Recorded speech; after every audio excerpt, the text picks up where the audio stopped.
Okay, this is going to be the top 10 MVP candidates for the 2018-2019 season. I finally got this list together, and now that I have it finalized, it's kind of weird. I mean, I didn't expect a lot of these guys to make the list, but this is just the best I could come up with.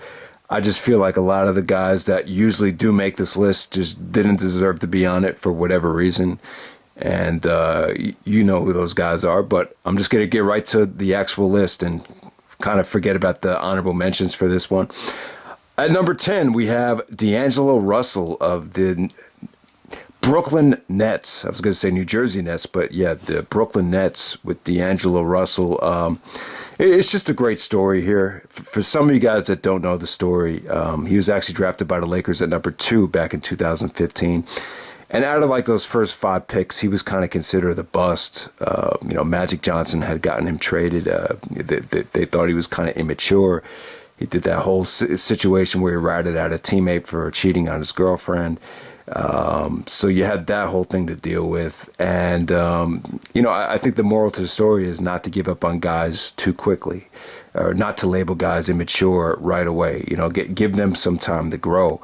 I think that's the lesson you can learn from it. And it's weird, like when you look back at that draft, Karl Anthony Towns, Porzingis, Okafor, at the time, you thought Russell was the bust, but now when you look back at that draft, Russell was probably the pick you want to make now. I mean, that's what's weird about the draft. Things can change so quickly. And,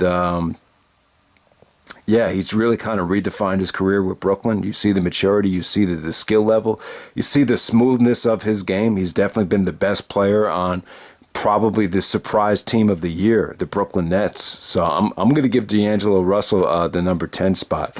Number 9, I'm going to go with Kemba Walker. And this is why the list is kind of weird, because usually I'll never put a player on the list that does not make the playoffs. But Kemba was spectacular this year. The highlight of his year was a 60-point game. You thought Derrick Rose's 50-point was spectacular. But Kemba had a 60-point game. And just carried a pretty mediocre team almost to the playoffs. They were about a game away from making the playoffs. But the thing about Kemba Walker that I want everyone to know, obviously he went to school in New York City, went to the Bronx, Harlem, Bronx, wherever you want to call it, the Gauchos. That's where Kemba Walker is from. So I've, coached some of the guys that Kemba had played with long time ago, and he said that Kemba, like, the great thing about him was he was always supportive. No matter if he's on the freshman team, JV team, or someone that's trying to make it, he would always go out of his way to help guys out and to keep guys positive. And he just has a great mentality. He's a hard worker, and he's like, he's a great role model for anyone. I mean, if you look at what Kemba was, he's very small, he's very undersized, but if you look at where he was to where he is now, we're talking about probably, I'd say Kemba's probably put more work in than anybody to get to where he is now. And he's just so skilled with the basketball. Kyrie even got embarrassed by Kemba. It got to the point where Kemba had to throw his coach under the bus because he was so embarrassed. Basically, Kyrie said, every team in the league traps him and doubles him except us, and he kills us time and time again. And a lot of people thought that was taking a shot at Brad Stevens.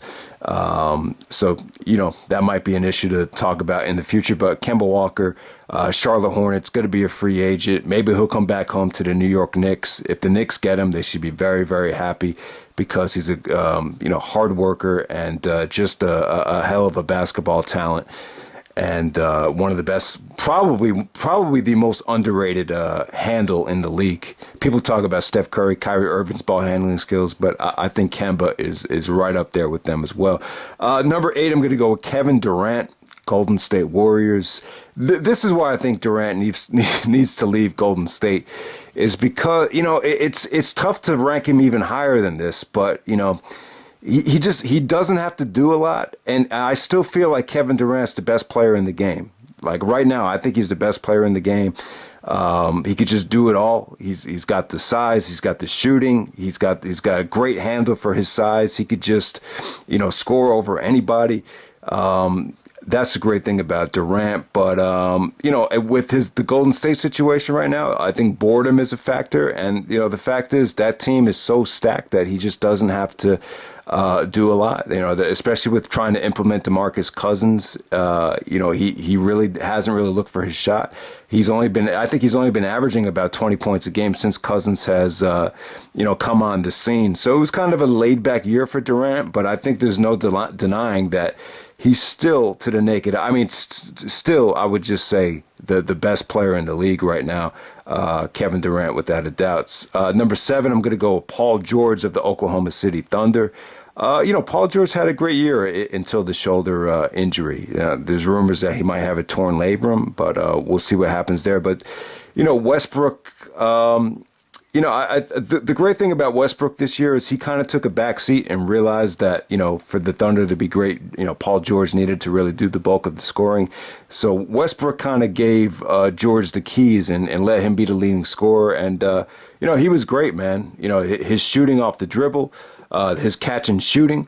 Both ways, George was great shooting the basketball. You can see he even got in better shape. This, even coming back from the injury, I would say this probably was Paul George's best all-around season. He really had to carry a lot, considering that Oklahoma City does not have a lot of good shooting. They pretty much shoot a bad percentage from three, besides Paul George. So give Paul George credit. When he was healthy, the Thunder were really in contention for one of the best teams in the West. So I'm going to go Paul George at number 7. Number 6, I'm going to go with Nikola Jokic of the Denver Nuggets. Denver had a surprise year. I think Denver has a lot of depth. They've obviously drafted well. They built a really, really good team from top to bottom. They have so much weapons. They have so many good guards. But really, I think the reason Denver is good is because of their depth. But when you look at someone like Jokic,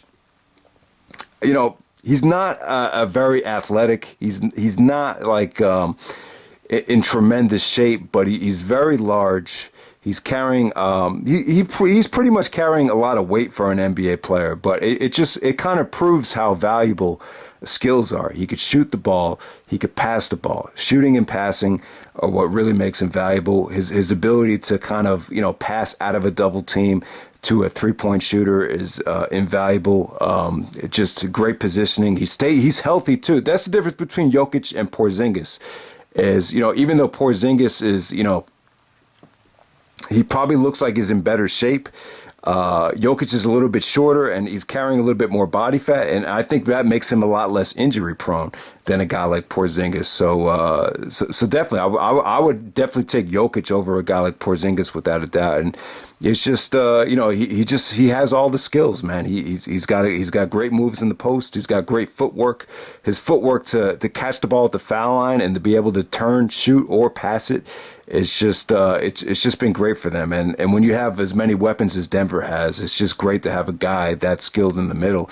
So I got to go with Jokic at number 6. At number 5, I'm going to go with Kawhi Leonard.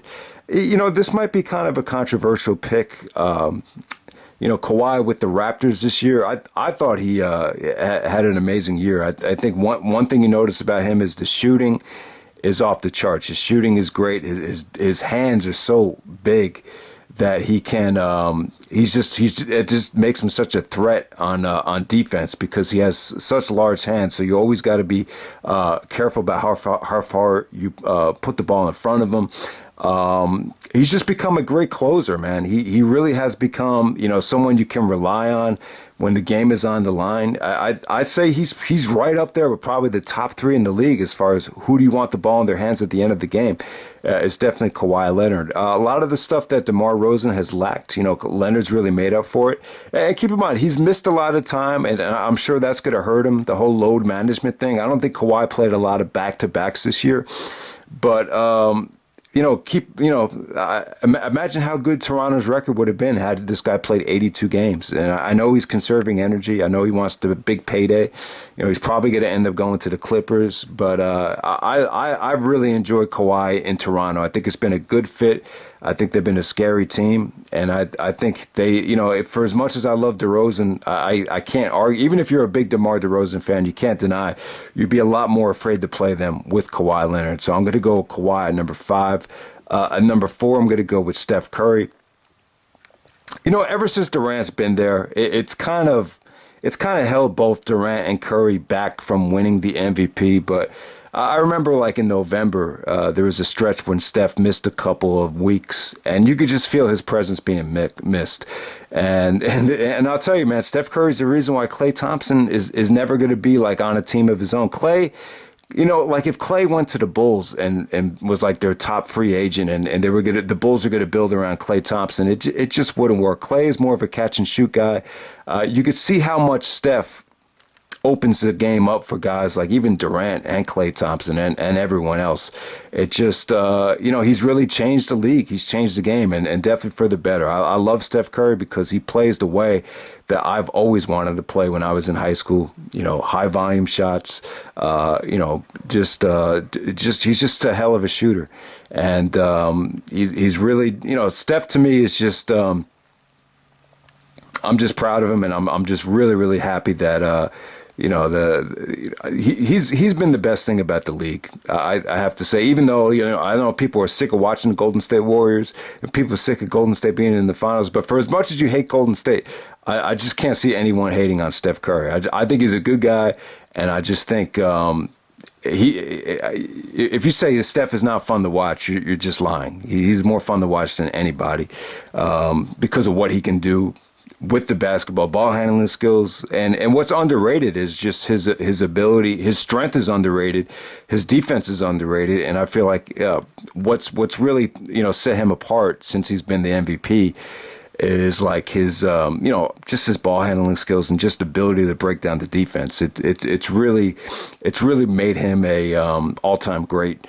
And all right, so at number 3, I'm going to go with Damian Lillard of the Portland Trailblazers. So Dame has always kind of been in this spot for the last couple years, but I feel like he's had his best year. I think the thing that Lillard added to his game this year is the splitting of the double teams. Like, he seems to do this better than anybody. When he sees the double coming, he knows how to split it, and his ability to finish at the rim has just gotten even better. Damian Lillard is very comparable to Steph Curry as far as his range. I feel like he's proven on multiple levels now that he's better than a lot of other point guards in the league that get more notoriety and more acclaim than him. So yeah, man, and his teams. Like, if you look at Damian Lillard's winning percentage, like, his teams consistently win in the regular season. I know they've had a tough time in the playoffs lately, but I just feel like Lillard is definitely a winner. And definitely, and as far as just his, I just think he's a good leader. I think he's another one of those guys who you really want to, if you're a kid trying to play the game of basketball, he's another one of those guys that you really want to look up to. So Damian Lillard, I have him at number 3. At number 2, I'm going to go with James Harden. All right, so it's going to come down to either Harden or Giannis. I mean, that's all you're going to hear about. It's pretty much going to be a 2-way race, not a 3-way race. But yeah, James Harden definitely had his best year. He had no choice but just to take over this team. But I kind of blame Harden, for kind of digging himself a hole. Because I'm sure he had a lot to do with Carmelo coming to the team. And I just feel like if you really knew, if you really, knew your basketball, and if you paid attention to what was going on, he would have known that Carmelo was got to kind of, be a liability on defense and kind of, make it kind of tough to figure out offensively with adding him in. I just feel like James should have spoke up and done something about it. Maybe he was just trying to be a nice guy or whatever. But that I think that counts for more than people realize. So he had to kind of dig himself out of the hole. And when he realized that the Rockets really needed him to step up with everyone going down, it was remarkable. And I would say this: I was having a conversation with someone at the park couple weeks ago, and the great he kind of told me like the great thing about James Harden is like he's taken advantage of the new rules better than anybody, and he has the right coach for it, and he's just become a nightmare to guard one on one. We've been saying that for years now, but it's getting to the point where it's just ridiculous. It's like when you think you know a way to guard James Harden, you really don't. And, certain people probably have different ideas about how to guard him, but it's one of the most difficult and one of the most challenging things ever to try to limit this guy from just dominating games, because he's so crafty, so skilled, and, him being left-handed, taking away his left hand, it doesn't do anything, because he's proven that he could, go right and make something out of the right as well. So James has had a spectacular year. I don't, as far as numbers go and as far as the volume of points consecutively, it's been one of the most remarkable things we've seen in years. But, at number one, I'm going to go with Giannis Antetokounmpo of the Milwaukee Bucks, the Greek Freak. I'm just in favor of rewarding the best, I just feel like it's one of those situations where Giannis he's gotten the Bucks to exceed expectations. Best record in the East with a very, very improved Eastern Conference. And you got to credit the Bucks too. They really kind of eliminated some of the guys that have held Giannis back and surrounded him with guys that fit his style. So that has a lot to do with it as well. But it's just, once again, it's just the person. I feel like his mentality has been great. You could see his competitiveness. He's got that eye of the tiger. You could tell he loves the game. You could just see the work he's put on in the weight room. The weightlifting hasn't hurt his game at all. It's made him stronger. The key to me, like when you get to lift weights and really put on that amount of muscle, and definitely he's put on a lot of muscle because he came in really, really skinny. But the one thing you can't lose track of with the lifting is you got to put just as much effort into basketball as well, which means you kind of have to compensate for the amount of lifting you do, which means going to shoot like immediately after you lift.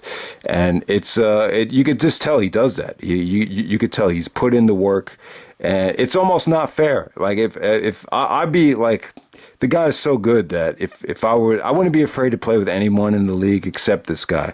I'd be so afraid to play against him. He's just one of those guys where if you play with him, it's just not fair. I would say he's like a combination of like Westbrook and Shaq as a 7-footer. It's when he's running the floor, he looks like Westbrook. When he's in the paint, he looks like Shaq. It's just been a scary combination. Now, I do think Giannis is beatable, though. I think if you got the right coach with the right personnel, because of Giannis's, not going to college in the United States, him just coming from overseas, I feel like he still has a lot to learn. So I feel like against a Brad Stevens, he could put him in some challenging situations. But for this regular season right here, he's been the most dominant guy for the whole season.